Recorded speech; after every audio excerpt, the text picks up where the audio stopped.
have you seen the new general manager? My best friend Lin Xiao elbowed me excitedly as we sat down for lunch. I know who he is. Word has it he's the boss's only son. He's only 4 years older than us, yet he's already running the family company. He's impressive. Totally. Not only is he stunningly handsome, he's rolling in money too. But I heard he's cold and reserved, nearly 30, and there's never been a woman by his side. Think either of us stands a chance? I stared down at my lunchbox, too embarrassed to meet Lin Xiao's hopeful eyes. She went on, imagine marrying someone like him.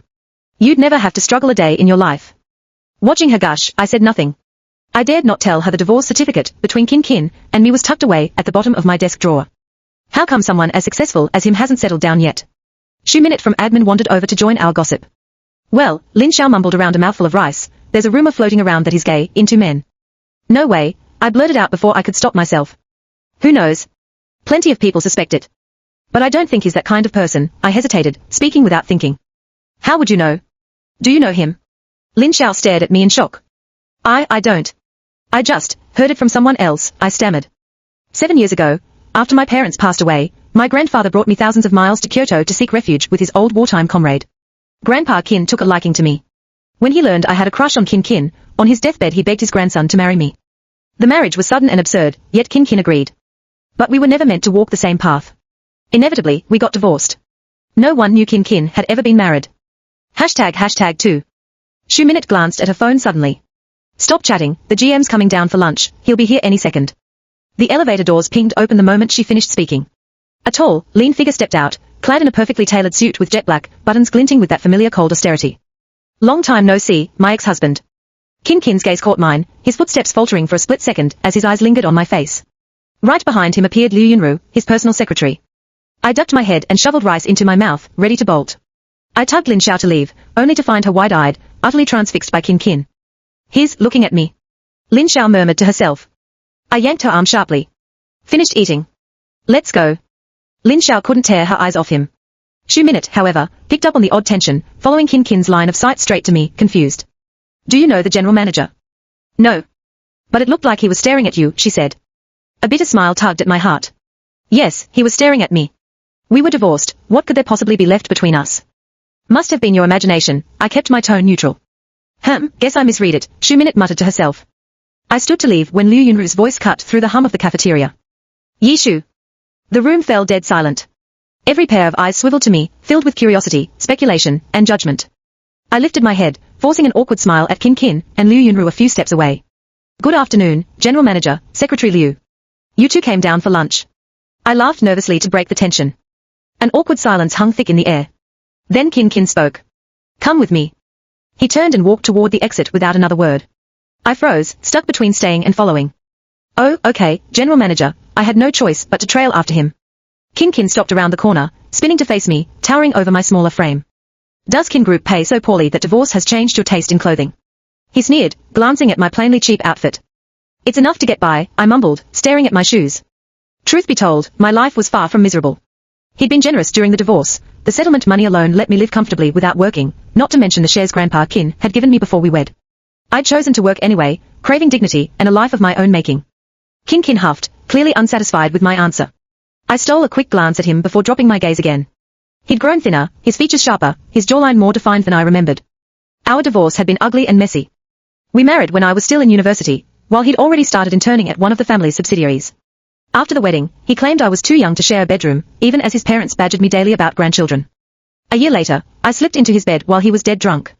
Kin Kin had never dated anyone before, and once he tasted me, he couldn't stay away.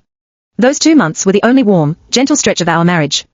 It all shattered without warning soon after. That was when I learned he'd never wanted to sleep with me from the start, because he'd loved someone else all along, his college classmate, Liu Yunru. Grandpa Kin had forced our marriage before he'd gotten the chance to confess to her. A month later, Kin Kin found the journal I'd left out on purpose for him to see. Inside, I'd written a detailed plan on how to become Mrs. Kin, how to exploit Grandpa Kin's fondness for me, worm my way into his daily life, use his parents' desperation for grandchildren to win him over, get pregnant, and secure my place as his official wife, even if we divorced later. I'd walk away wealthy. His face turned icy with rage. Yi Shu, you lied to me from day one. Is money all you care about? Have you no shame? My heart ached bitterly, but the memory of Liu Yunru's mocking grin hardened my resolve. I straightened my back sharply. Fine. I'm only after money. If you hate it so much, file for divorce. He turned livid, storming out and slamming the door hard enough to rattle the walls. I'd once daydreamed of growing old with him, but he'd never given me a single glimmer of hope. He'd insisted our marriage stay hidden from the public the day we wed, and afterward, he'd forbidden me from visiting him at the office. He'd never acknowledged my existence, never planned for a future together. I'd retreated into my own lonely shell long before our split. Our rushed marriage ended just as hastily as it had begun. Explain why you're working here. Kin Kin's cold voice pulled me back to the present. Oh, well, I hesitated, fumbling for words. I wanted to work instead of living off my settlement. This company's a good fit. What's so good about it? He pressed, unrelenting. The salary's decent, and the benefits are great, I mumbled, forcing confidence. Kin Kin stared at me blankly, saying nothing. Anxiety twisted in my chest as I prepared to speak, only to spot Liu Yunru hurrying toward us. Akin, are you done? I've gotten your lunch ready for you. Kin Kin replied shortly. Liu Yunru turned to me, smiling sweetly. Miss Yi, what a surprise running into you here. We really are fated to cross paths. Fated my foot. That scheming woman clung to him like a shadow, impossible to shake off. I seethed inwardly, yet kept my tone polite. Indeed, it's a small world. What a coincidence. You haven't finished your meal yet, have you? Join us. No need, Secretary Liu, I'm all done, I refused quickly. But Kin Kin cut in. Stay and eat with us. What was he playing at? I studied his cold, handsome face, wavering, then steeled myself. Fine, I'd sit through this meal and see who suffered more awkwardness. All right then. Liu Yunru and I sat flanking Kin Kin on either side. A faint frown creased his brow as the awkward, silent meal began. Miss Yi, why did you start working all of a sudden, and at Kin Group of all places? I just felt like getting a job recently, I answered cautiously, my heart racing, unsure of her motives. Liu Yunru smiled, dropping the subject. Akin, this fish is excellent. Let me pick the bones out for you. She stretched her chopsticks toward his plate. I can manage myself, Kin Kin frowned at her. Secretary Liu, you may return to your office. Oh, of course, she forced an uneasy smile. As she left, her eyes swept over me, sharp with a silent warning. General Manager, I've finished eating too. I'll head back to work, I stood, ready to escape. Kin Kin didn't move an inch. When did you first meet Liu Yunru? He asked out of nowhere. Years ago, when she came to your house to drop off documents, I answered truthfully. How did you get hired here? Oh, the company came to my university to recruit graduates right after I finished school. He fell silent, his face hard as stone. Nerves gnawed at me. I'll take my leave now. Kin Kin nodded, but I lingered. General Manager, there's one more thing I need to ask you. I hesitated. Speak. His tone remained frigid. Could you ask Secretary Liu not to spread word about our past relationship? I looked up at him. No one knew we'd married and divorced. He'd never acknowledged our marriage publicly, and I had no desire for the whole company to find out. Kin Kin's gaze locked onto mine, dark and furious, sending a chill down my spine. After a long pause, he rumbled, fine. I breathed a huge sigh of relief, offering a polite smile. Thank you, General Manager. I'll be going. Wait. I turned back, confused. Is there something else? Where do you live now? I rent an apartment. Why? I answered instinctively. Kin Kin went quiet again, staring down at his food without glancing up. I couldn't parse his strange mood. May I go now? I ventured. He gave no reply. I turned and walked away. He was just as unpredictable and unfathomable as he'd always been, being around him was nothing but a struggle. Back at the office, Lin Xiao dragged me straight to the pantry the second I stepped through the door. Yi Shu, what's your history with the General Manager? You two knew each other before, didn't you? Her eyes bulged with gossip. Sort of. Sort of. Don't keep secrets, spill everything. She pressed eagerly. We crossed paths once before, I stammered. Tell me how you met. She buzzed with excitement. I hesitated, torn over whether to reveal our complicated past. Seeing my discomfort, Lin Xiao softened immediately, waving it off. Forget it, I'm just a nosy busybody. Don't mind me. Lin Xiao was my closest friend, loud and reckless on the surface, yet surprisingly perceptive. By the way, our department dinner's tonight.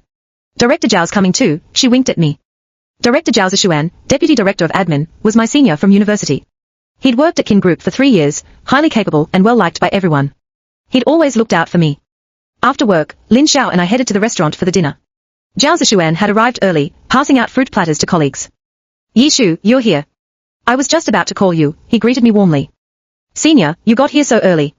Did you buy all this fruit? I walked over.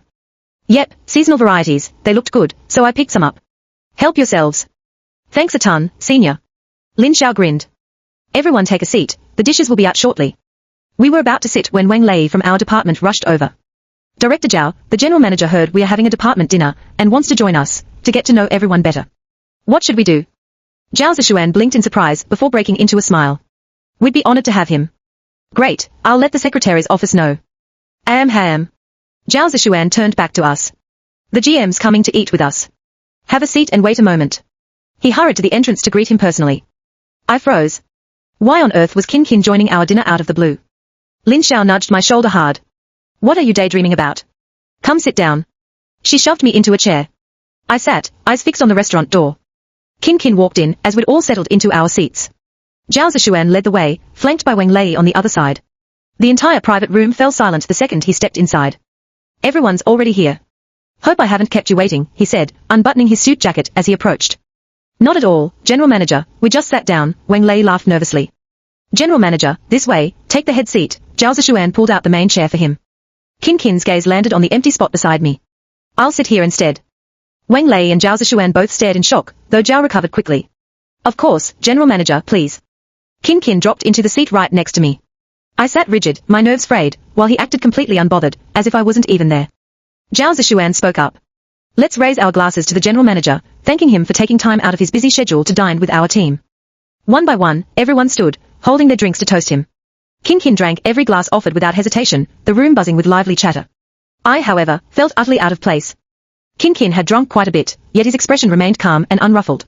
Word of the cafeteria incident had spread around the department, and everyone shot strange glances our way as they watched him deliberately sit beside me. Lin Xiao's eyes were wide, scanning us for clues. I stared at my plate, heart hammering, desperate for the meal to end so I could go home. Qin Qin ignored me entirely, chatting and laughing with other colleagues, eating and drinking casually. Yi Shu. A voice pulled me from my thoughts. I turned to see Zhao Zishuan standing beside me with a glass of wine in hand, smiling gently. Why so quiet? I stood, holding my glass of fruit juice. Sorry, senior, I'm allergic to alcohol, I apologized awkwardly. Zhao Zishuan's smile didn't fade. No worries, juice works just fine, let's clink glasses anyway. All right. Wishing you a promotion to full department head this year, I smiled, tapping my glass against his. He was deputy director, and a standout annual review would guarantee his advancement. Zhao Zishuan drained his wine in one gulp.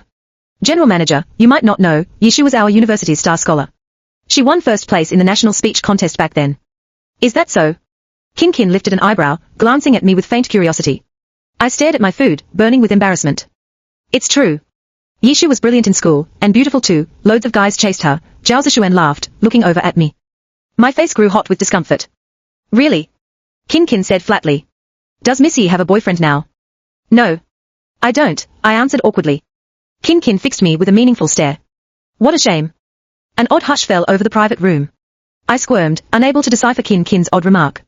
Lin Xiao stared at me, mouth open, holding back questions. Zhao Zishuan laughed stiffly, clearly uncomfortable. Zhao Zishuan had liked me since university, confessing his feelings back then. I'd turned him down cold, my heart only belonging to Qin Qin. After graduation, we'd crossed paths again at Qin Group, and all our co-workers subtly tried to set us up over the years. I'd always pretended not to notice. Qin Qin seemed to have picked up on the underlying tension between us. He fell silent, his face cold and unreadable, weighing heavy on the atmosphere. Dinner wrapped up close to 9 o'clock, and everyone filed outside to head home. Zhao Zishuan caught up with me the second we stepped out of the restaurant. Let me drive you home, Junior. He smiled warmly. No need, Senior. Lin Xiao and I are heading back together, I declined politely. Very well. Text me once you're home safe. I will. Good night, Senior. I smiled. Good night, Senior. Lin Xiao waved as he walked away. Once he was out of earshot, Lin Xiao elbowed me. Are you crazy? A great guy like him likes you, and you just brush him off. You wouldn't understand, I whispered. I don't. You're blind to how lucky you are. He's amazing, and he treats you so well, why not give him a chance? Lin Xiao sounded exasperated. I still have someone in my heart, I admitted quietly. What? Lin Xiao's jaw dropped in shock. I nodded. I couldn't accept Zhao Zishuan, it wouldn't be fair to him, not when my heart still clung to someone else. A long silence passed before Lin Xiao spoke, certain and knowing. It's the general manager, isn't it? I gaped at her in shock. Lin Xiao rolled her eyes, unsurprised. I knew there was something weird between you two tonight. Old flames reunited. We are not old flames, I mumbled weakly. Qin Qin and I had never properly dated, we were just two strangers bound by a failed marriage. Lin Xiao shot me a sharp look. Stop lying, I see right through you. I fell quiet, guilty, unable to argue further. Don't make a fool of yourself, she warned softly. Qin Qin's on a whole different level.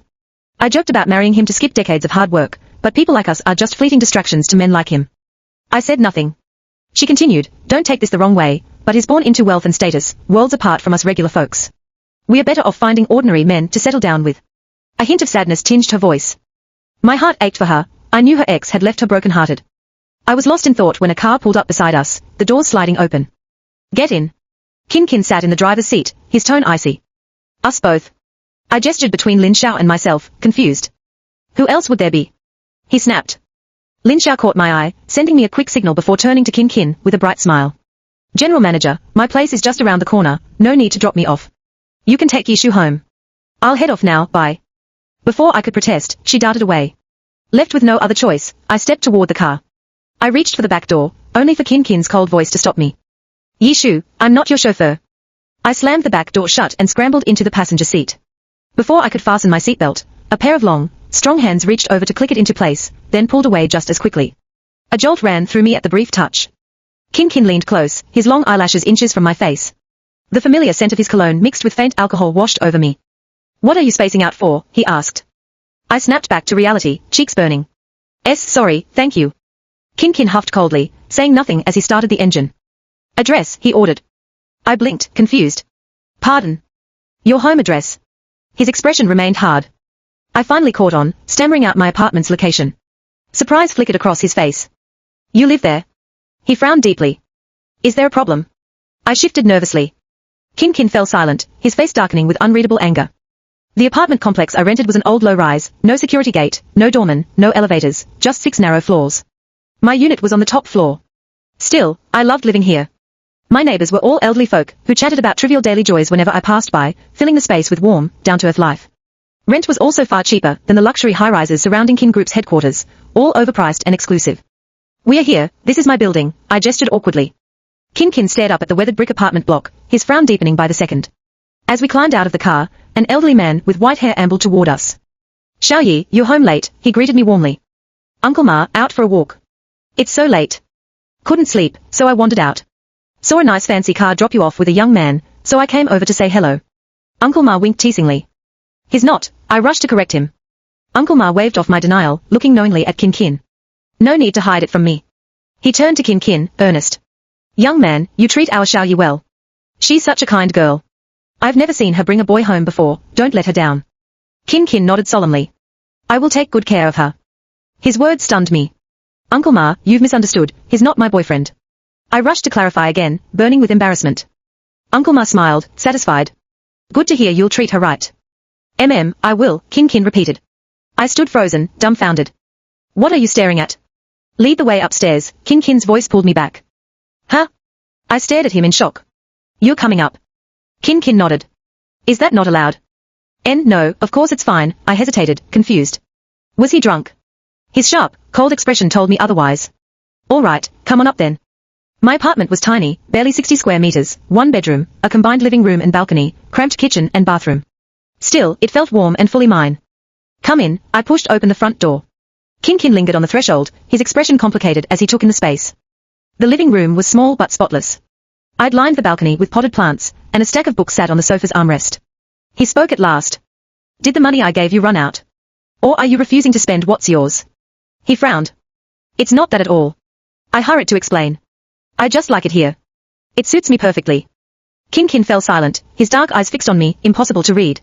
Once, he'd called me a gold digger, yet now every word made that label feel like a lie I couldn't defend. He didn't speak another word, staring coldly until anxiety twisted tight in my chest. I was about to say, I trailed off, cut short by his ringing phone. He glanced at the screen. I need to take this outside. He stepped onto the landing to answer the call. When he returned, his mood had soured even further, anger simmering in his gaze. General Manager, is something wrong? I asked timidly, heart pounding with unease. Kin Kin stared at me without a word. Why did you send all the settlement money and shares back to my mother? His voice dropped to a menacing growl. Panic shot through me, he'd found out. Did Auntie tell you? She promised not to say anything. He frowned, silent. I steeled myself to meet his eyes. I ran into her at the mall a few years back. We talked, and Kin Group had 2 urgent projects short on funding at the time. The money and shares sat unused with me, so I thought it'd be better to give them back to her for the company. Kin Kin's face darkened, colder than I'd ever seen it. Weren't you supposed to have married me purely for money? He bit out. He fell silent again, holding my gaze, making me squirm with guilt. That was true at the time, I hesitated. Kin Kin cut me off. Save your explanations. I already know everything. You do? I stared at him, stunned. Liu Yunru came to see you all those years ago, he said flatly, falling silent once more. His words knocked the wind out of me. Before I could process what he'd said, he pulled me hard against his chest and crashed his lips onto mine. Dizzy and breathless, I heard his low murmur against my skin. Xiaoshu, you never trusted me. You lost faith in us, and that's why her lies got to you. His voice rumbled deep in my ear. Xiaoshu, trust me, you've been the only one in my heart all these years. Tears pricked my eyes at his confession. Back then, I'd fallen for Liu Yunru's manipulations and agreed to the divorce simply because I'd been insecure, convinced I could never truly belong to Qin Qin. I tried to speak, but his lips sealed mine shut again. He knew every sensitive spot on my body, sending waves of heat rushing through my veins all the way to my head. We spent the entire night tangled together in my small apartment. I collapsed from exhaustion, half asleep as I heard him whisper softly, Xiaoshu, let's give us another chance. After that, I slipped into deep sleep. When I woke the next morning, Qin Qin was already gone. A slip of paper rested beside my pillow. Call me if you need anything. I've left for the office. Breakfast's on the table, don't forget to eat it. I stared blankly at the note, everything that had happened the night before feeling surreal and dreamlike. Qin Qin and I, again. My phone buzzed, Lin Xiao's name lighting up the screen. Hey Xiaoshu, where are you? Why aren't you at work? Hurry over, there's massive office gossip. Her voice crackled with excitement. I jolted upright, rushing to wash, dress, and dash to the office, my limbs heavy and sore from the night before. The second I stepped into the office, Lin Xiao dragged me to the pantry. Guess what? The GM fired Secretary Liu. Everyone's buzzing trying to figure out why. Her eyes were huge with shock. Secretary Liu. Qin Qin fired her. I stared in disbelief. Lin Xiao nodded, elated. Can you believe the drama? Guilt twisted in my chest. Had it been because of me? It couldn't be. Before I could sort through my thoughts, Lin Xiao refocused on me. So? The GM drove you home last night, did you two finally talk things out? Memories of the night flooded my mind, the faint gentleness he'd shown me lingering. My cheeks burned bright red. What's with that shy look on your face? Did something happen between you two? Lin Xiao's eyes widened. We just talked, I mumbled, too embarrassed to elaborate.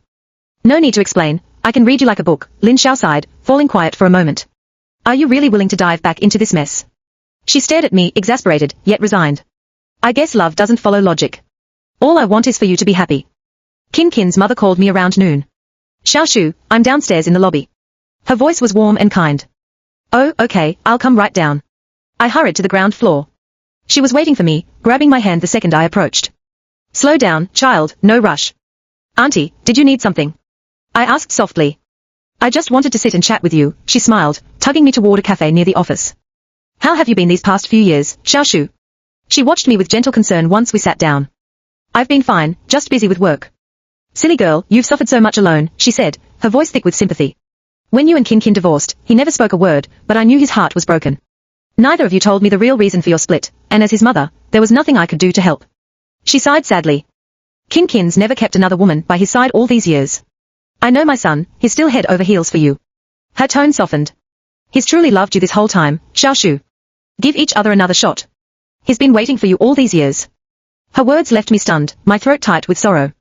I know you think he only married you out of Grandpa's last wish, but you have to understand, no one could force him to agree if he hadn't wanted to marry you himself. Do you understand what I'm saying? Her words clicked everything into place, a revelation hitting me hard. We chatted for hours, covering everything from my family to my little daily habits, and by the time we stepped back outside, nearly 7 o'clock had rolled around. Qin's mother pulled me to her car. Qin's stuck at a business dinner tonight. My driver will take you home. No need, auntie, I can take the bus, it's not far from here. Absolutely not. A young girl shouldn't take public transit alone this late at night, it's far too dangerous. Before I could argue, she pulled me into the car beside her. A sharp knock echoed through my tiny apartment at 9 that night. Qin stood in the doorway, reeking of alcohol.